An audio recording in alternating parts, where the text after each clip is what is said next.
हरे कृष्णा। आज के इस वीडियो में हम आपको बताएंगे कि कैसे करें वैशाख मास की मोहिनी एकादशी 2025 व्रत का पारण। क्या होगा मोहिनी एकादशी व्रत को खोलने का सही समय और सही तरीका, क्या होगी मोहिनी एकादशी व्रत को खोलने की पूरी पूजा विधि, और एकादशी व्रत को खोलते समय क्या गलतियां आपको भूल से भी नहीं करनी है। तो ये सब जानना चाहते हैं तो वीडियो अंत तक जरूर देखें। मोहिनी एकादशी व्रत रखकर भगवान श्री हरि विष्णु के मोहिनी रूप की पूजा की जाती है। इस दिन भगवान विष्णु ने मोहिनी देवी का रूप लेकर राक्षसों से अमृत छीनकर उसे देवताओं को पिलाया था। मान्यता है कि इस व्रत को करने से सभी पाप नष्ट हो जाते हैं और भक्तों की सभी बड़ी छोटी मनोकामनाएं भी पूरी होती हैं।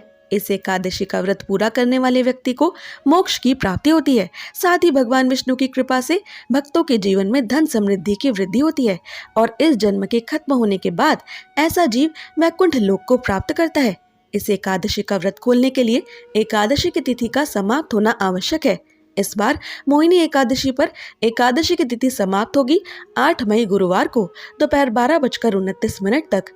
पर केवल एकादशी की तिथि खत्म होने पर ही एकादशी का व्रत नहीं खोलना चाहिए, क्योंकि नियमों के अनुसार एकादशी के बाद शुरू होने वाले हरिवासर के समय में भी एकादशी का व्रत बिल्कुल नहीं खोलना चाहिए। इस बार मोहिनी एकादशी के बाद शुरू होने वाले ये हरिवासर का समय समाप्त होगा 8 मई 2025 गुरुवार को शाम 5:30 बजे तक। यानी इस समय तक भी आपको अपना मोहिनी एकादशी का व्रत नहीं खोलना है। द्वादशी की तिथि शुरू होने के बाद ही एकादशी का व्रत खोला जाता है।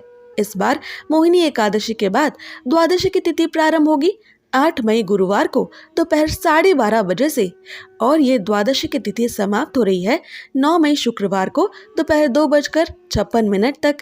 आइए अब जानते हैं 9 मई को द्वादशी के दिन पड़ने वाले सभी शुभ और अशुभ मुहूर्तों के बारे में, ताकि आप गलत मुहूर्त में अपना मोहिनी एकादशी का व्रत ना खोल लें।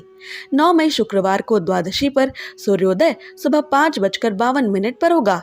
सूर्यास्त शाम 6:54 पर होगा। इस दिन ब्रह्म मुहूर्त प्रातः 4:15 से सुबह 5:03 तक रहेगा।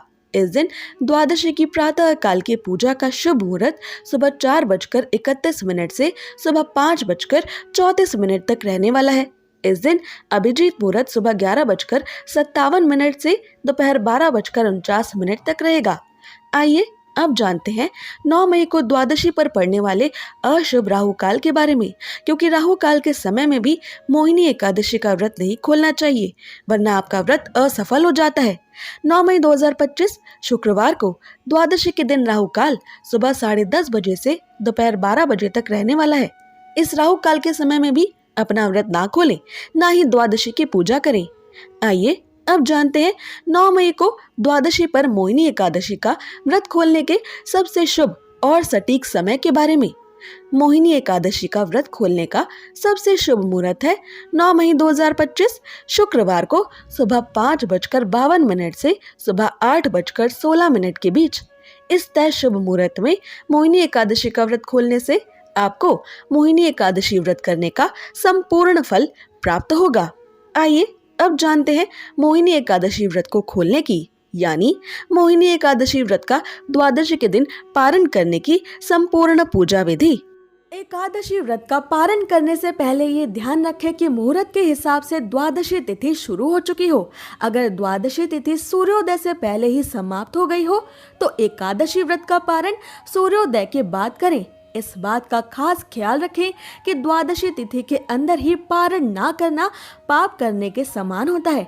इसलिए द्वादशी तिथि के शुभ मुहूर्त के अंतर्गत ही एकादशी व्रत का पारण करें, तभी आपको एकादशी व्रत का पुण्य मिलेगा, अन्यथा आपका एकादशी का व्रत मान्य नहीं होगा। एकादशी व्रत का पारण समय सुबह यानी प्रातः काल का ही होता है। व्रत करने वाले श्रद्धालुओं को मध्याह्न यानी शाम के दौरान व्रत को तोड़ने से बचना चाहिए। अगर किसी कारण से कोई प्रातः काल में पारण नहीं कर पाया है तो उसे फिर मध्याह्न यानी शाम के बाद ही एकादशी के व्रत का पारण करना चाहिए। एकादशी के अगले दिन सुबह जल्दी उठकर पहले स्नान करके तुलसी देवी को जल अर्पित करें, क्योंकि गर्मी के समय में पूरे दिन बिना जल के रहने से तुलसी देवी सूख सकती हैं और एकादशी की 2 तिथियों पर तुलसी देवी को जल नहीं दिया जाता। इसलिए द्वादशी की तिथि पर सबसे पहले तुलसी देवी को जल देना आवश्यक है। फिर तुलसी महारानी को फूल चढ़ाएं और उनकी आरती करें।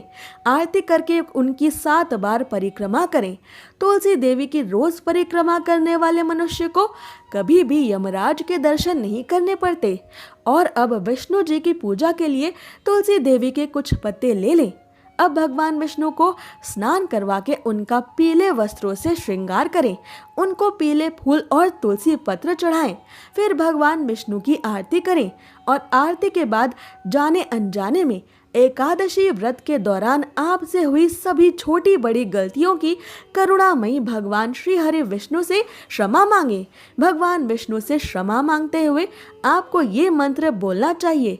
आह्वानम न जानामि विसर्जनम पूजाम चैव न जानामि क्षमस्व परमेश्वर मंत्रहीनम क्रियाहीनम भक्तिहीनम जनार्दन यत् पूजितम मया देव परिपूर्ण तदस्तु में। इस मंत्र को अपनी पूजा खत्म होने के बाद आपको 7 बार बोलना चाहिए। इसके बाद भगवान विष्णु से ये एकादशी व्रत स्वीकार करने की प्रार्थना करें। आइए अब जानते हैं कि क्या खाकर आपको एकादशी का व्रत खोलना चाहिए। द्वादशी के दिन भगवान विष्णु जी को घर पर सात्विक तरीके से बनाए गए पकवानों का ही भोग लगाएं। ये पकवान मीठे या नमकीन दोनों हो सकते हैं। यदि आप द्वादशी के दिन मीठे चावलों का भोग भगवान श्री हरि विष्णु को लगा सके तो ये और भी अधिक शुभ होगा, क्योंकि द्वादशी के दिन पीले या मीठे चावल खाना बेहद शुभ माना जाता है।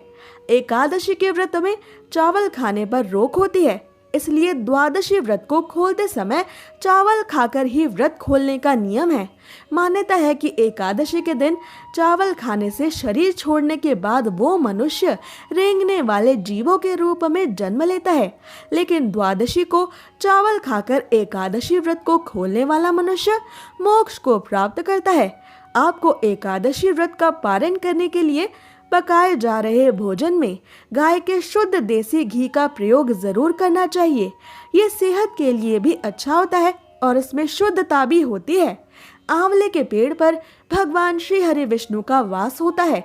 इस कारण आंवले का भी एकादशी के व्रत में विशेष महत्व माना गया है। इसलिए एकादशी व्रत का पारण करने के दौरान आप आंवला भी खा सकते हैं। आंवला खाकर एकादशी व्रत खोलना भी बहुत शुभ होगा। इससे आपको अखंड सौभाग्य, निरोगी स्वस्थ शरीर और संतान सुख की प्राप्ति होती है। आप द्वादशी के दिन एकादशी व्रत खोलने के लिए जो भी सात्विक भोजन बनाएं, उसी भोग और भगवान श्री हरि विष्णु को चढ़ाई गई तुलसी की पत्ती को पानी के साथ लेकर ही अपना व्रत खोलें। पर ये ध्यान रखें कि एकादशी व्रत का पारण किसी मीठी चीज से भी किया जा सकता है। व्रत के पारण के लिए आप भगवान श्री हरि विष्णु को भोग में मिठाई और मौसमी फल भी दे सकते हैं। पारण के भोजन में सेम की सब्जी खाने का भी विशेष महत्व माना जाता है। विशेष तौर पर एकादशी के व्रत में सेम को कफ और पित्त का नाशक माना गया है। ऐसे में एकादशी व्रत का पारण करते समय सेम को एक अच्छे भोज्य पदार्थ के रूप में देखा और माना जाता है। पारण के दौरान आप सूखे मेवे जैसे कि बादाम, पिस्ता, अखरोट और किशमिश भी खा सकते हैं। इसके अलावा दूध और दूध से बनी मिठाइयाँ या चीजें भी एकादशी के व्रत के पारण में खाई जा सकती हैं। ऐसी ही और जरूरी जानकारियों और व्रत कथाओं के लिए हमारे चैनल को अवश्य सब्सक्राइब कर लें।